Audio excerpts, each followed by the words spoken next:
Conservative. Constitutional. It's the Andrew Cooperrider Show, keeping you informed on what's going on right here in Kentucky.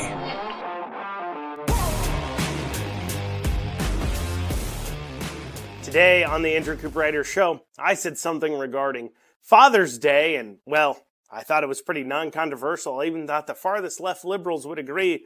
Boy, was I wrong. And in their ongoing quest to destroy the nuclear family, Louisville celebrates supposedly a gigantic and record attendance Pride Festival, but we'll go into just how that festival, while they're real excited about the attendance, points to why the Democrat Party is having such a hard time connecting and being relevant here in Kentucky and even across the nation. Then finally, Pornhub, the pornography giant, has come out and said it will suspend services in Kentucky next month. We'll go into why they are saying that, the law that was passed, and dig into some of the comments regarding whether it's a good thing or bad thing that this law was passed and the arguments for and against it. We'll go over all that and more today on the Andrew Cooperrider Show. But before I dig down into it, for those of you watching on the video format, so that would be people tuning into WBNA 21, there in Louisville, welcome. Those of you watching on YouTube or Facebook or Twitter or any number of other video formats, I want to let you know that this is a Monday through Friday show that is in an audio format the other 4 days of the week. And you can catch those at 1 o'clock on every major podcasting platform, and also on the radio at 9 a.m. on WZXI in the Central Kentucky area. And if you want to see the Andrew Cooperrider Show, well, just reach out to your local station and say, hey, check out the Andrew Cooperrider Show. You should carry it. I'm sure they'd be delighted to know that there's a show like this that exists that talks about specifically Kentucky politics. But without further ado, let's dig down into it. So I posted on Twitter and Facebook a very simple post. It's Father's Day. I'm a father. I have a son. Excited to celebrate Father's Day. And I was seeing a few posts on my personal page of people wishing a happy Father's Day to their significant others when they didn't have kids. They had what they call fur babies, pets, animals, cats, dogs, wishing them a happy Father's Day for that. And I posted that pets are not the same as kids. If you're a man who owns pets but doesn't have children, you're not a father. And I made that just the simple point. Thought it was straightforward. I thought everybody would agree. Be like, yes, having pets doesn't make you a father. But I was mistaken. In fact, it was one of the more controversial things I've said over the last few days, apparently stirring the pot. The comments range from nonsensical, like this one that said, are the incels really picking fights with pet owners now? Which doesn't make a whole lot of sense to call fathers incels. For those of you who don't know, incel stands for involuntary celibate, meaning men who don't get attention from women, which you would think is kind of the exact opposite of men who have kids. Because obviously, men who have children are somehow, some way, have at some point, hopefully, I mean, this is a crazy world, but most likely, have been involved with a woman of some sort, of some kind. Even if it's not biologically their children, they then were probably with a woman who had kids from prior marriage, or they adopted, or as such. But it would be odd to call men who are celebrating Father's Day and saying that pets are not the same as kids involuntary celibates. Odd attack there. But anyways, moving on, though, to the actual, I guess we'd call them arguments about why I was wrong, something I think some of you watching this are saying, hold on a second. They're saying that because you said that if you only have a dog or a cat, you're not a father, that's wrong. That they said that I was incorrect. You're right. They said that I was super wrong, and here were the arguments about it. Both take compassion, which I can see you're lacking today. Weird expletive thing to be so strongly opinionated about. That seems to be what politics does to people. Here's another comment from, I guess, a Roy Miller. That's it. Take away what little someone might have. It's Father's Day. And yes, you can father animals. Just because they aren't biologically yours doesn't mean anything. I'm sure pet children act more human than those animals you raised. I guess implying that my children are animals. This one from a Katie Baker. Goodness. There's dots in there, so that's why I paused. Have some grace. You never know people's circumstances. And another one, I beg to differ. Some people can't have kids. So let's address some of these ridiculous arguments. First off, that being a pet owner isn't being a father. Like, just start off with the overall claim here that they're trying to make, that somehow raising a child and raising a dog or the same, or cat are the same thing. They're not nearly the same thing. They're not even close to the same thing. I have dogs, have had dogs, have a dog now. I have a human child that is mine, and I have raised him. He's now 12 years old, turning 13 this year, okay? This is what I can tell you. Not even close to similar, but we know they're not close. I could go into the long range about teaching them to read and write and do math and, driving hours for them to attend sports and helping support them in that way. I could go into the financial burden. I could go into a long list of reasons on how we know they are nothing alike. Your responsibility of what you need to do when it comes to a child is not nearly the responsibility of what it takes to raise a dog or a cat or any other pet for that matter. Your responsibility when you're raising a child is you had to teach them how to become a functioning adult. Your responsibility for raising a dog is to feed, water it, walk it, and let it out. That's the most responsibility you have, like on the day-to-day, right? Now, granted, people, I'm sure, they cuddle with their dogs and show them pets and love and everything and play with them, everything else. But your day-to-day, if you feed, you water, make sure they get exercise, that's generally it when it comes to animals. That is not it when it comes to kids. That is not even, that is barely scratching the surface. But we know this intrinsically, okay? Not to be dark, but let's turn dark for a minute, all right? If your dog runs out into the street or your cat runs out to the street and gets hit by a car, it is heartbreaking. It is heart-wrenching. You will be very sad for several days, I am sure.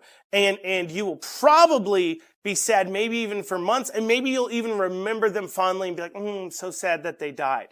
But in a few months, most likely, you will just get a new dog to replace them. But imagine what would happen if your kid ran out into the street and got hit by a car. You wouldn't just be devastated for a few weeks at the most. You'd be devastated the rest of your life. There would be nights where you still woke up crying about the fact that your children has unfortunately passed away at some point in your life. You're not going to just go out and get a new kid to replace the feeling of the old child.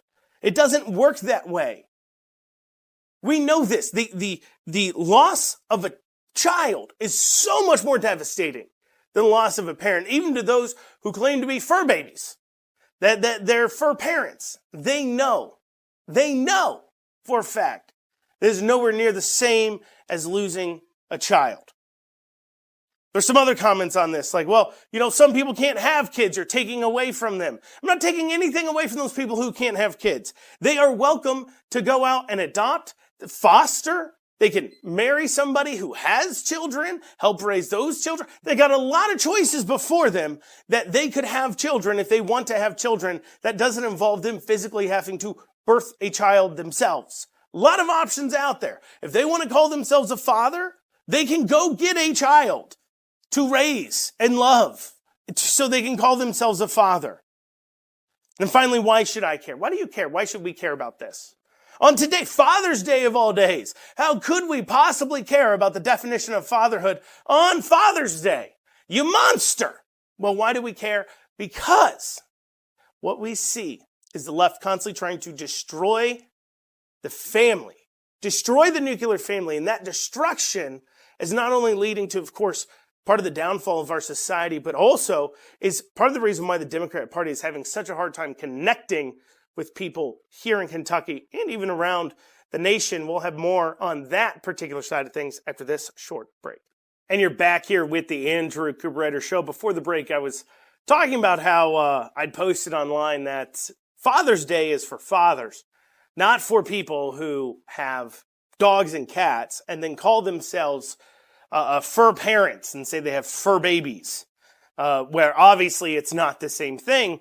But it's not surprising, I should say. I mean, I was surprised, but I shouldn't have been. I thought our society, I guess, wasn't as fallen as it was, that we see the liberals and the left was so very offended by this claim and this attack on what they saw as being mean, right? And people literally saying like, oh, this is all somebody has, is being a fur parent. And you take that from them. How dare you? Real things people said to me. But it's not surprising, like I said, that we see this attack on family values. After all, it is Pride Month, and the left is very determined to attack those family values. And a part of that is to heap on the accolades normally given to those who actually go through the struggle and difficulties of being a parent, of being a member of the family, but instead trying to give that to people who have not nearly achieved the exact same thing. And with Pride Month this year, we're seeing this push even more. It goes in the same vein as to why people got real upset about that. And on the subject of Pride Month, Louisville had their Kentuckiana Pride, I guess it's called, Louisville Pride, whatever, had their Pride event, and they said they had record attendance of like 40,000 people showing up, record-breaking attendance, which I thought this was just like a parade or a festival like in the middle of the city. I didn't realize there was like tickets for it. Tickets for it. I guess, how do you enforce that? But anyways, so 40,000 people showing up to this Pride event. And, just because a large amount of people show up somewhere doesn't mean it's necessarily a good thing. I mean, after all, in September 1934, 700,000 Nazi party members showed up in Germany to Nuremberg to, rally for something. Does that mean they were right? 700,000 showed up. That's a lot more than 40,000. Does that mean they were showing up for the right thing? I don't know. But second, in 2023, just to kind of shape this in, how small really 40,000 people is in the grand scheme of things when you talk about the entire state, when you talk about Kentucky, because you'd look at that and say, okay, Louisville's Pride Festival is kind of like the state Pride Festival for Kentucky. And so comparing that out, when we look at the state fair, in 2023, also held in Louisville, in 2023, 600,000 people went to the Kentucky State Fair. 600,000 people. And I want to put this into perspective for you because right now, the far left especially is trying to turn the tide on public view when it comes to pride, when it comes to the LGBTQ people. Because when we look at some interesting questions, when we look at some polling we see out of Gallup, and we look at where the fight for them is over LGBTQ rights. I'm doing a lot of quotations around those because, of course, it's hard to define exactly what they mean by right. It's hard to figure out what they want that doesn't also violate other people's rights. I mean, last week, I believe last Friday, if you missed it, go back and listen. Head on over to theandrewshow.com, hit the Listen Now tab. You can see all the places to catch old shows of the Andrew Cooperrider Show. But anyways, last week, we were looking at this op-ed that was done about ban conversion therapy. And when we really dug into it, what we found is that to them, banning conversion therapy was something they want to do here in Kentucky really meant just banning, literally making it illegal to hold a belief that doesn't agree with the LGBTQ viewpoint. They wanted even churches to not be allowed to unaffirm that if somebody came in and said, I'm gay, you had to accept that. They wanted it to be a legal requirement that churches literally couldn't say, that's a sin, and then attempt to help people repent from that sin. They would just have to say, well, can't talk about that, I guess. And so we see that coupled with this big push on this big attendance and story, and of course trying to use it to really push out that, y'all means all. We see those two as well. And it's interesting because if we look at Gallup, we see for some questions on gay rights, on marriage, we see that in 2011, there had been a pretty standard increase since then, a pretty solid increase where it really switched, where the acceptance of gay marriage really went up. Actually, according to Gallup, it's now upwards around just over 70%. And that over time, I mean, it went from 70% disagree to 70% agree over time. That's a big, pretty consistent upwards. I mean, we've seen it bottoming out a little bit there as far as the acceptance of that goes. And also, if we look at Gallup, we see the same for the question about should gay and bisexual relationships be legal. We see that over time, people have greatly increased their beliefs that they should be legal. So we see an increase in beliefs that people hold that, legally speaking, the government should be accepting, putting that in quotations, accepting of whatever two consenting adults do. That the government should just basically let people live their lives. If they're not hurting each other, we'll go hands off and leave people alone. And you think this would be a cause of celebration for the LGBTQ mob. You think they'd be very excited to see that people just simply don't want government getting involved in people's lives and their day-to-day, wants government to just leave the LGBTQ people alone to kind of do whatever. But that's not enough for them. And it's not enough for them because of what we see elsewhere, okay?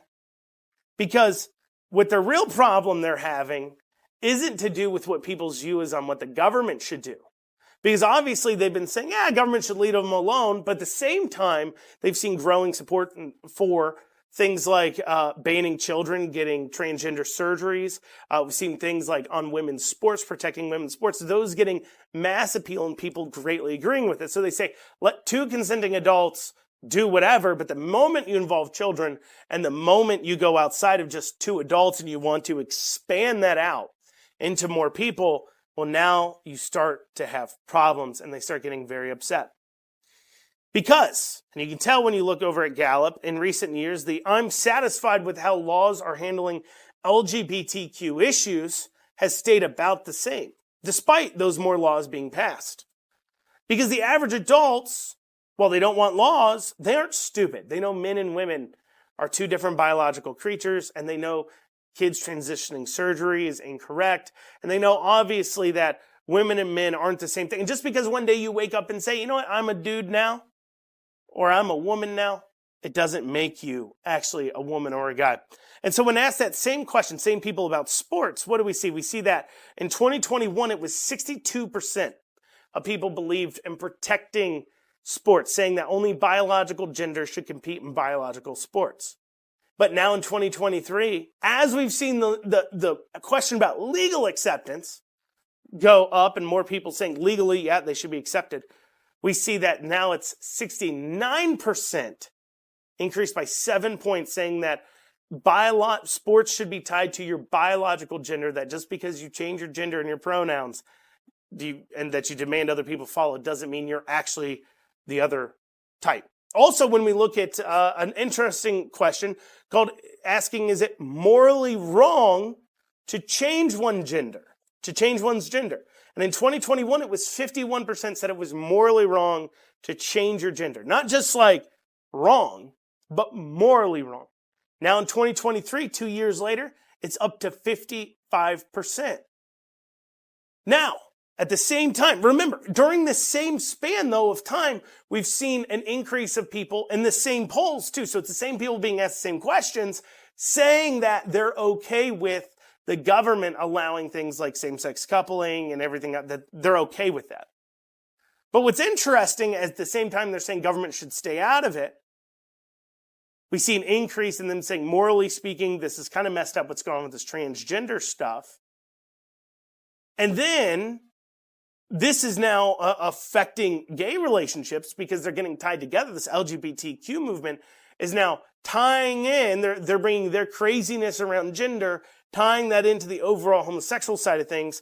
And we're now seeing an increase in people saying that it is morally wrong to be in a gay relationship, with people finding it morally wrong now at some of the highest rates in nearly a decade. So what's going on here? Well, you have a disconnect between gay marriages initially.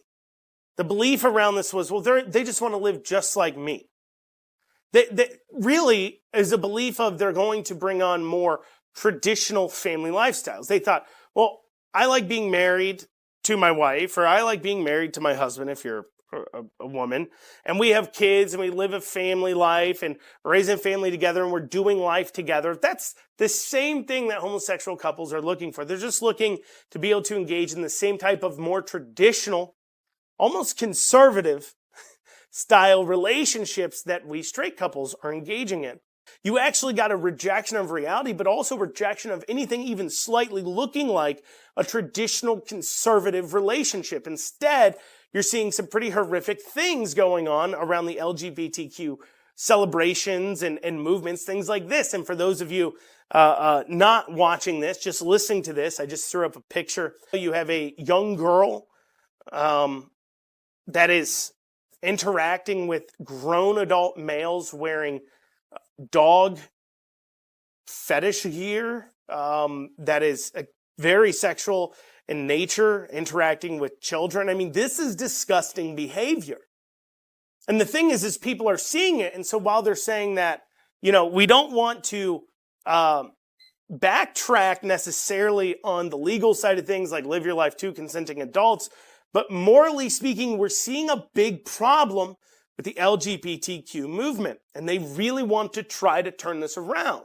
And so instead of recognizing the problems, they go ahead and attack people saying simple things like, hey, like, just because you have dogs doesn't make you a father. No. They can't have that because that is you trying to celebrate a normal conservative lifestyle, which their base doesn't want to do anymore and doesn't have. It became really obvious about the Democrat disconnect. There was 2 events that happened this last week for the Democrats. Very obvious that they're in decline here, having troubles. We'll cover that after this short break. And you're back here on the Andrew Cooperrider Show. Before the break, I was talking about how the breakdown around social issues is very interesting. That while people aren't necessarily demanding that their government get involved in standard normal behavior, that the general public as a whole, based upon polling data, is steadily seeing discuss and moving away from the far left on these social issues like the LGBTQ agenda, but on top of that, some other things such as abortion, and as such, they're on a steady move away. The values don't align anymore. And we see that really clearly in Kentucky. The Democrats have really struggled to kind of hold it together.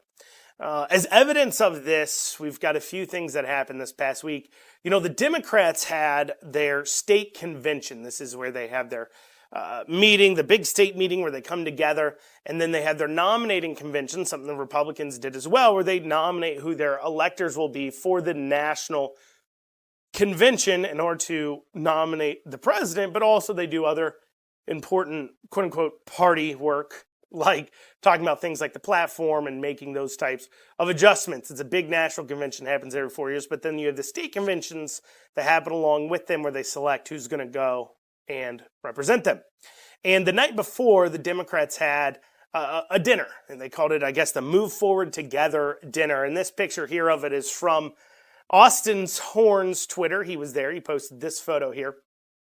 And for those of you who can't see it, it's a pretty empty-looking photo. Now, I don't like to typically take crowd size into account. I don't know when they took a picture of it, what part of it, were people still filtering in?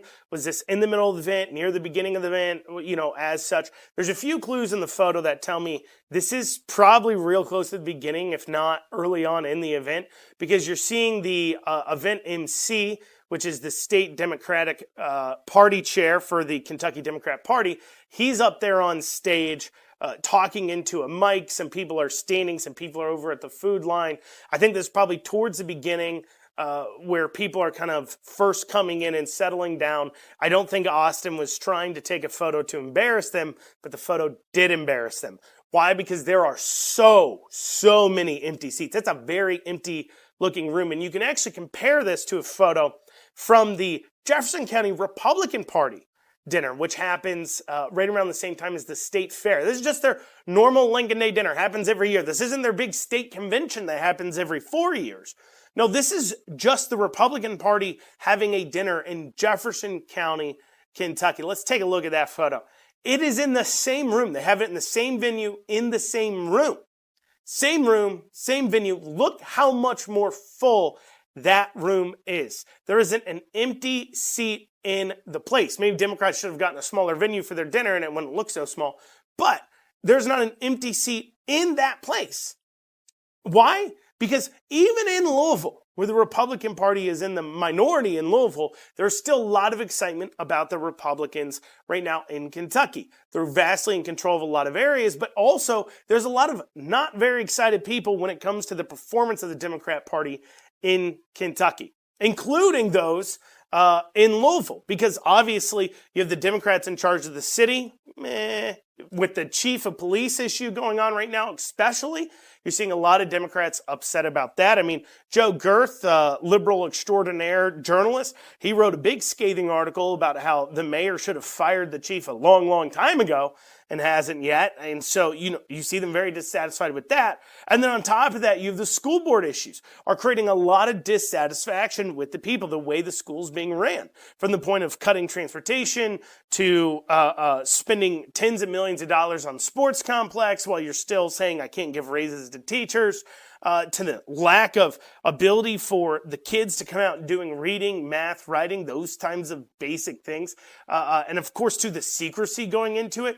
The school board in Louisville has had a lot of secret meetings where they're trying against law a lot of times too to kind of hide things away from people. That's causing a lot of consternation, a lot of people upset about that. And so even for somewhere like Louisville where Democrats have some power, obviously over the city and the school board, the job that they're doing is so bad that it's not even creating a lot of excitement in that area. Meanwhile, the Republicans, on the other hand, are seeing that they're in the majority, that continue to grow more seats, and they continue to address at least some of the basic things that the base, not of the Republican Party, but that the general base voter kind of wants addressed, at least on the surface, because we've gone into this before, how the media really doesn't cover things the right way. If they did, a lot more people would be dissatisfied with obviously the actual results of the Republican Party.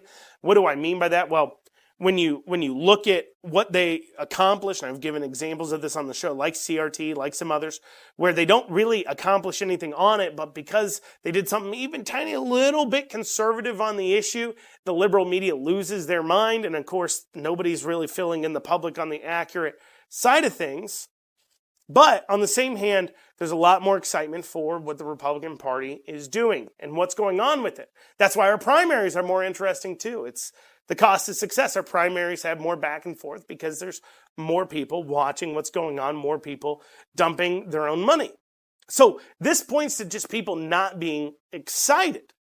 But I also say that they huff their own paint as well. I say this to my wife all the time when we're talking about things. These people are huffing their own paint because they think that this whole, and they did this during apparently this dinner, according to Austin Horn, they emphasized all when they were talking about liberty for all and y'all means all. I talked about that before.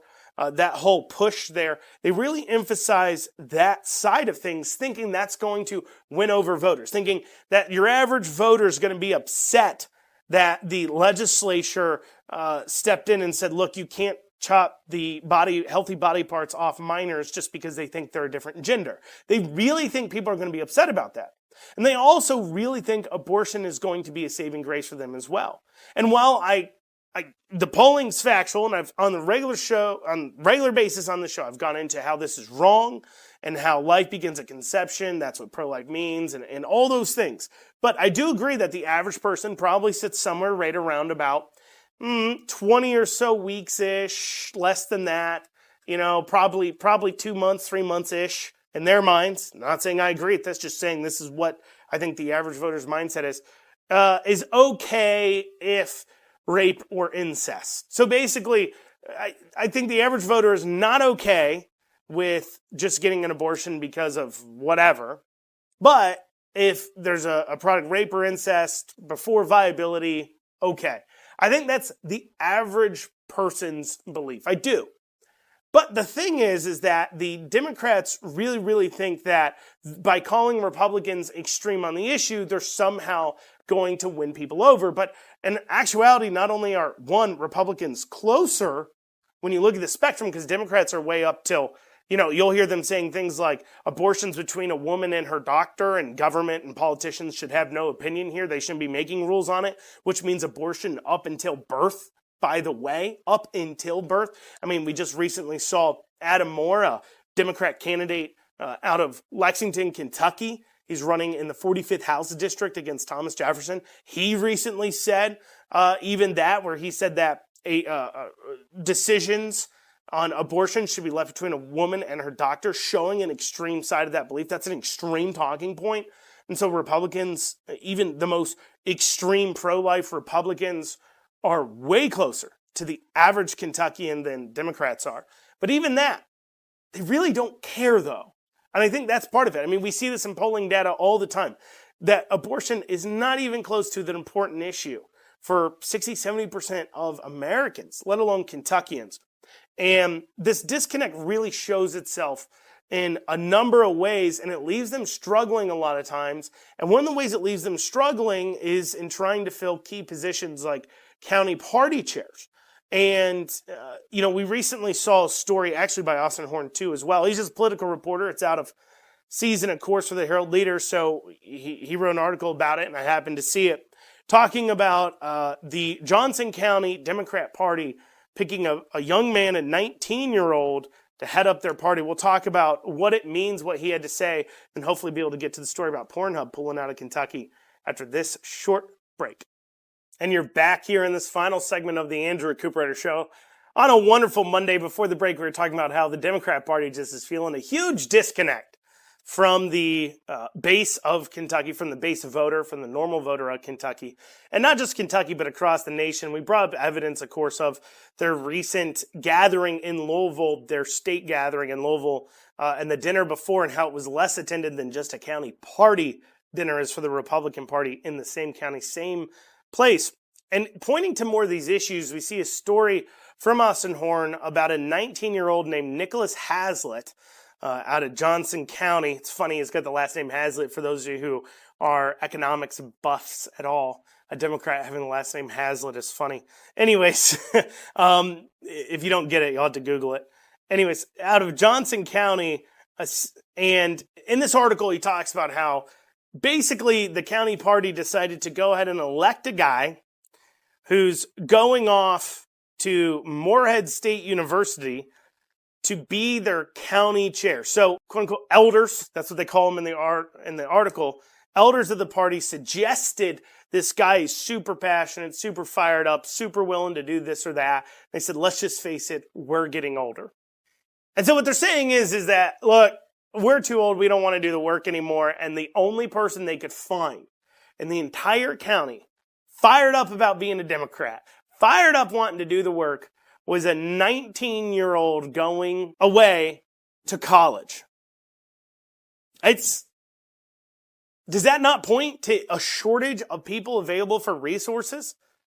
Now, Hazlitt does say something interesting, though, in the article. Reading now from it, quoting him, "I wish we could go back to a day off about policy and right versus wrong in our community rather than just name-calling." Hazlitt said, I'm sick of it. We weren't worried about community investment and development. We were worried about trans rights and abortion. I get it. Some people have different issues on that, and I respect them. Can we not go back to really what builds communities? Do you have running water? Can you afford basic groceries? Do you have a good road? That's the kind of how the governor ran, but in reality, that's not what anybody wants to talk about. He's 100% right. It's a dying party for that reason. That's why they don't connect anymore with Eastern Kentucky. They don't talk about actual kitchen table issues. Things like the economy and jobs and even painting a picture. Now, they'd be wrong because, of course, their push and their selling point would be about government involvement. And, of course, government involvement isn't going to solve your problem, something you think and would hope we'd learn by now. But he's right. They're not communicating on those important issues. But his party will never change that because they don't want to talk about that. That's not what their base wants to talk about. Their base doesn't want to talk about getting people good jobs out in Eastern Kentucky. They want to talk about how a parent should have the right to chop healthy body parts off their children.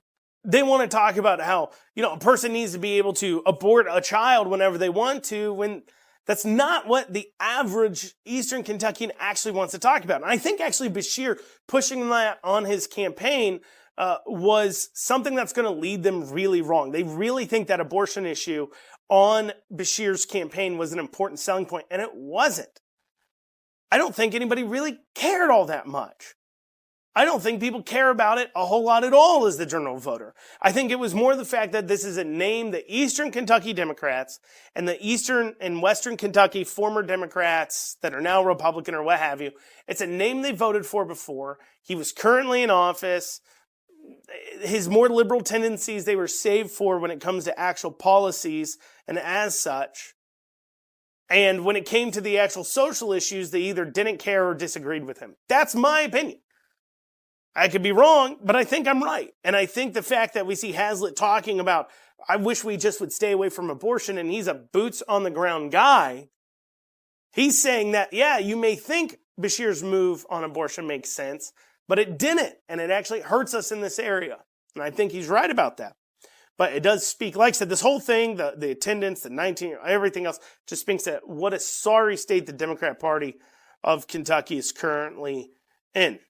Now, we also have this here. Pornhub announced they are suspending services in Kentucky starting next month.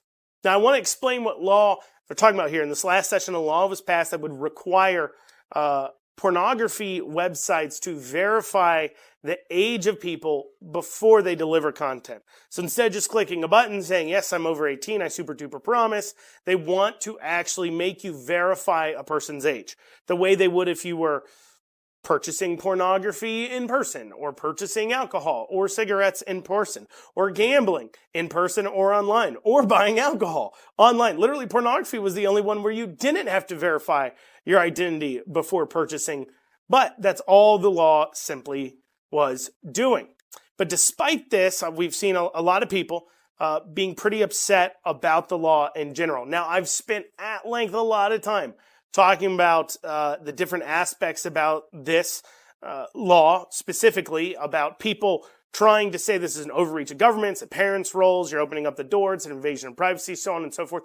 And I've responded to a lot of that in previous shows, so I'm not going to go too down into it, but really just suffice it to say, you just need to ask yourself this question. Does the government have a role in passing a law to make sure, passing a law to say you can't, minors cannot be served up pornography? Because they cannot consent. They're incapable of consenting. Before 18, in law, we believe you're incapable of consenting. And so because you're incapable of consenting, if somebody shows you pornography, whether or not you want to see it as a child, you are being served up illicit material in an illegal manner. Now, if you believe that government has no role in saying that a child should not be allowed to see pornography, if you think that if a random guy in the street should be legally allowed to hand your child pornographic images as you're just walking down the street, or as the kid's just walking down the street if they're by themselves, 13, 14, you think it's okay that an adult just walks over and hands them to them. I'm not going to win you over to my viewpoint on this. I'm not. But if you do think that's wrong, if you do think that, I agree that pornography and those types of shops and things shouldn't be sold to a minor. But for some reason, when it comes to online now, well, that only falls to the parents. And, my argument back to that has always been, why is it the parents' role to go out and buy blocking software and not the company's role who's making money off of it, in this case, the pornography websites? Why is it not their role to ensure children don't get access? But I do want to talk about two things real quick. One was that a particular one or two people kept commenting that they're targeting one pornography website and there'll just be thousands more to go to. Understand this, they're not targeting just one pornography website. This is a law that applies to every pornography website. And it's a civil law too. It requires parents to bring the lawsuit. This isn't a criminal law. So government itself cannot bring lawsuits against pornography companies. How this works is that if a parent finds out that their child has been served pornography by a website and that website didn't have proper age verification systems in place, then that parent is able to sue the pornography website for giving pornography materials to their unconsenting children. That's how the law actually works. So the government really doesn't get involved here. But there's another thing people kept saying about the invasion of privacy side of things. And to those of you who think it's an invasion of privacy, I have to ask you this question. Do you think the pornography websites don't already know who you are? Like the fact that that if you log on to a pornography website, they know you're in Kentucky. They know your address already. They already know who you are. They may not know whether it's you or your child, I guess, looking, but they do know that somebody at your address has logged on to their website. And you know that because they wouldn't be able to suspend services to Kentucky, to users in Kentucky, without knowing where you live, and you're worried about privacy. You already didn't have privacy. And, by the way, with this law too as well, they're not allowed to store that identity information, and that means that they can't turn it over to the government either. So it's not like government can grab that information from them as well. Now, government can already take their website traffic information. In fact, our federal government buys up data from these types of websites all the time. So for those of you worried about privacy, maybe instead of being worried about a law mandating they actually keep it out of the hands of children, you should be worried about the fact that your government is literally buying data, like who's logging onto pornography websites from these websites already. That's what you should be up in arms about. Well, y'all, that's what we got time for today on the Andrew Cooperrider Show. Thank you all so much for joining me. We'll see you back here tomorrow. If you're watching on the video format, make sure you head on over to theandrewshow.com and hit the Listen Now tab. Till then, we'll be seeing you.